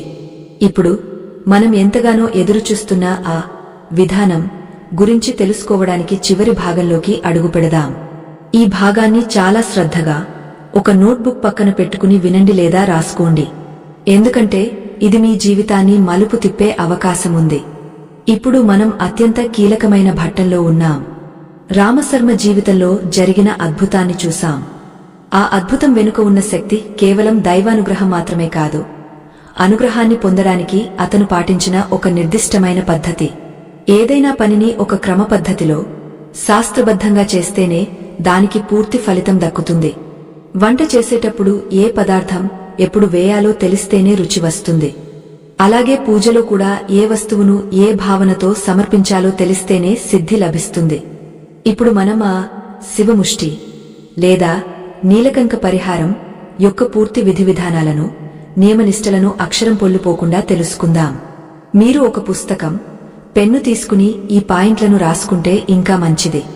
ఎందుకంటే ఇది మీ జీవితాన్ని, మీ తలరాతను మార్చే శక్తి ఉన్న విధానం. పరిహార విధానం దశల వారీగా. ఈ పరిహారాన్ని ప్రధానంగా ఆర్థిక ఇబ్బందులు, తీవ్రమైన అనారోగ్య సమస్యలు, కుటుంబ గొడవలు మరియు శత్రు బాధలు ఉన్నవారు ఆచరించాలి. ఇది చేయడానికి కావలసిన ప్రధాన అర్హత నమ్మకం. 1 సమయం. ఈ పరిహారాన్ని తప్పనిసరిగా సోమవారం నాడే చేయాలి. అందులోనూ శుక్లపక్షం అమావాస్య తర్వాత వచ్చే రోజులు లో వచ్చే సోమవారమైతే మరీ మంచిది. అయితే సమస్య తీవ్రంగా ఉన్నప్పుడు కృష్ణపక్ష సోమవారం అయినా పర్వాలేదు. కానీ ఖచ్చితంగా పాటించాల్సిన సమయం బ్రహ్మ ముహూర్తం, అంటే సూర్యోదయానికి సుమారు గంటన్నర ముందు. ఉదయం 4:30 నుండి 6 గంటల మధ్యలో ఈ పూజ జరగాలి. ఎందుకంటే ఆ సమయంలో ప్రకృతిలో సత్వగుణం ఎక్కువగా ఉంటుంది. మన మనసు ప్రశాంతంగా ఉంటుంది. శివుడు యోగ నిద్ర నుండి మేల్కొని భక్తులను అనుగ్రహించడానికి సిద్ధంగా ఉండే సమయమది. 2 కావలసిన వస్తువులు. ఈ పూజకు 100 రూపాయలు ఖర్చు పెట్టాల్సిన పనిలేదు. మన ఇంట్లో దొరికే వస్తువులే చాలు. రాగపాత్ర స్టీలు లేదా ప్లాస్టిక్ వాడకూడదు.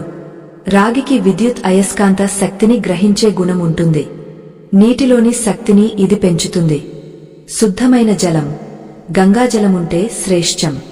లేకపోతే బావి నీరు లేదా నది నీరు. అది కూడా లేకపోతే ఇంట్లో ఉండే మంచి నీటిని వాడవచ్చు.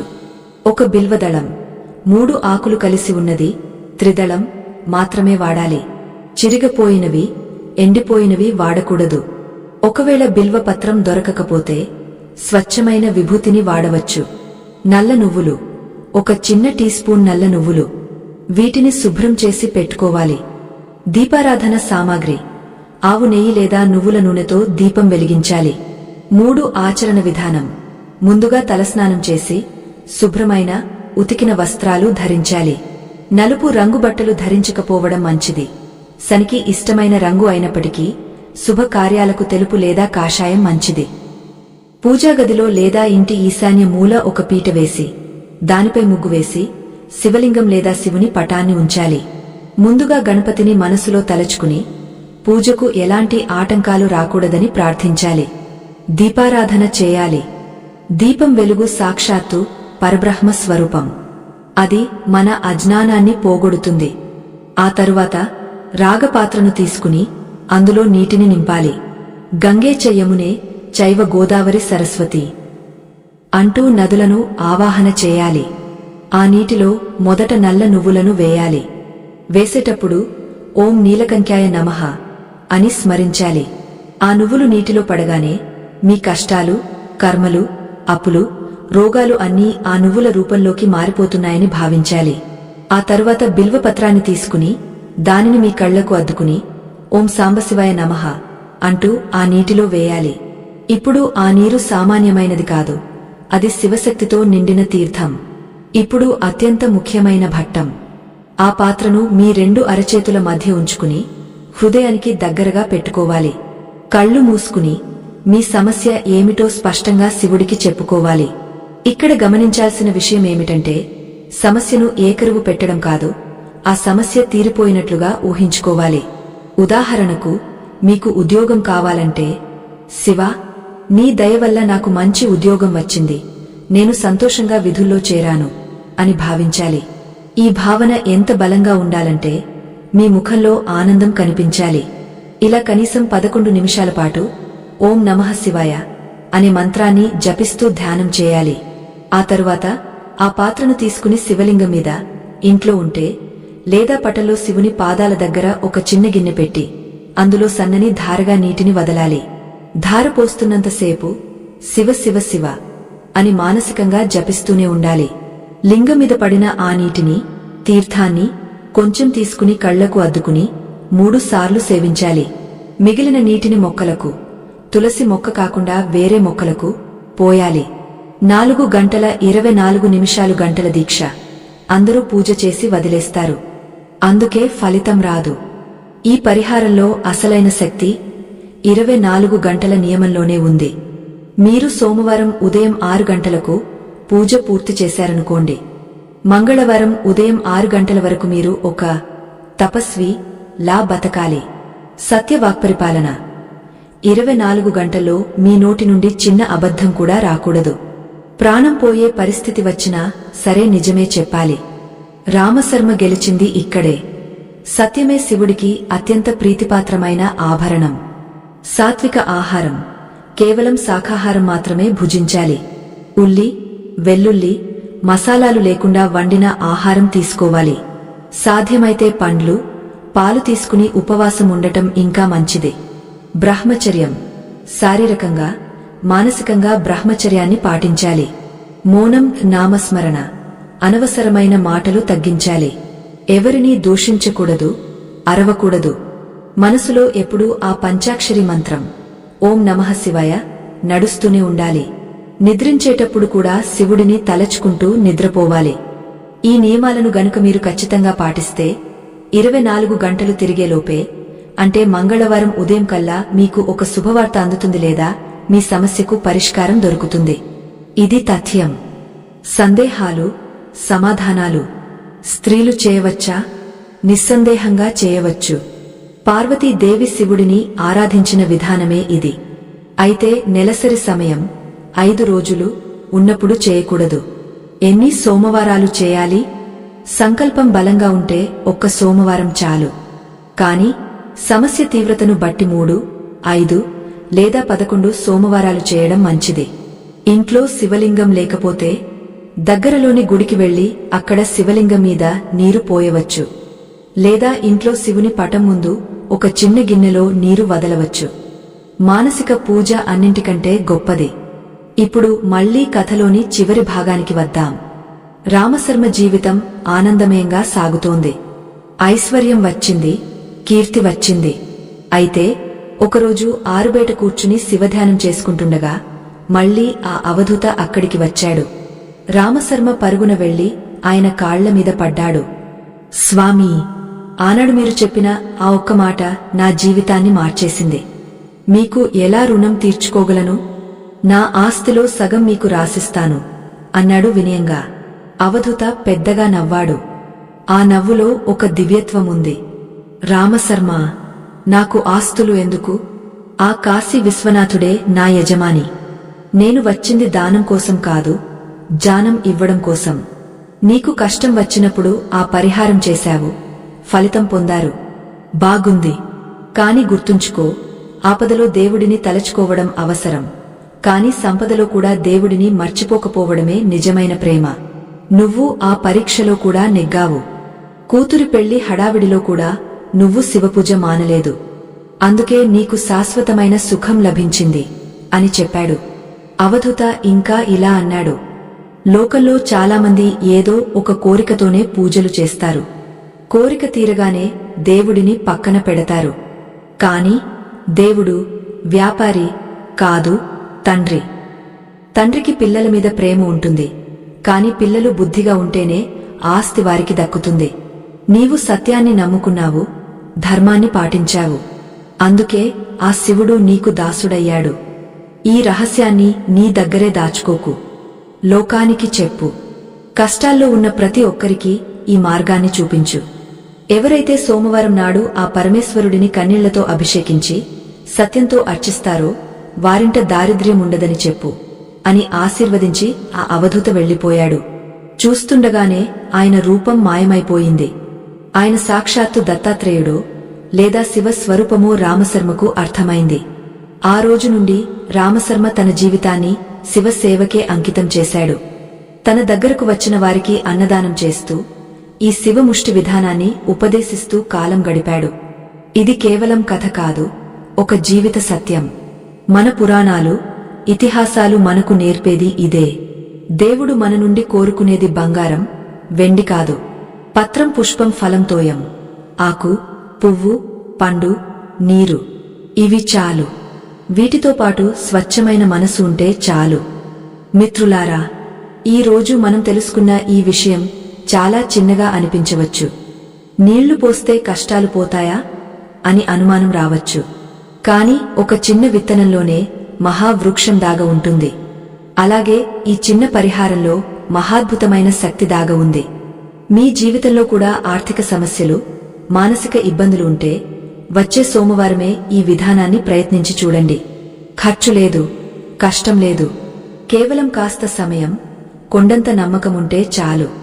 ఆ 24 గంటలు సత్యంగా బ్రతికి చూడండి. ఆ శివుడి అనుగ్రహం వల్ల మీ జీవితం కూడా రామశర్మ జీవితంలా మారిపోవాలని, మీ కష్టాలని ఆ శివలింగంపై పోసే నీటితో పాటే కొట్టుకుపోవాలని మనసారా కోరుకుంటున్నాను.